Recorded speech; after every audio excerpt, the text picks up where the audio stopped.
ফালাকাটায় নৈশ প্রহরীকে বেঁধে রেখে মদের দোকানে লুটপাট, উদ্ধার 10 লক্ষ টাকার মদ, গ্রেপ্তার 3। একেবারে ফিল্মি কায়দায় ফালাকাটার একটি লাইসেন্সপ্রাপ্ত মদের দোকানে ঢুকে লুটপাট চালালো দুষ্কৃতীর দল। তার আগে মদের দোকানে নৈশ প্রহরীকে বেঁধে রেখে তারা গোটা দোকান ফাঁকা করে পিকআপ ভ্যানে মদ নিয়ে চম্পট দেয়।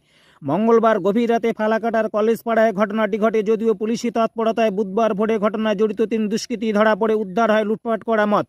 জয়গড় অতিরিক্ত পুলিশ সুপার মানবেন্দ্র দাস বলেন, সন্দেহভাজন একটি গাড়িকে ধাওয়া করেই আমরা মদ লুটপাটের বিষয়টি জানতে পারি। কয়েক ঘন্টার মধ্যে ঘটনার কিনারা হয়। লুট করা মদ উদ্ধার হয়েছে, যার আনুমানিক বাজার মূল্য 10 লক্ষ টাকা। 3 জনকে গ্রেপ্তার করা হয়েছে।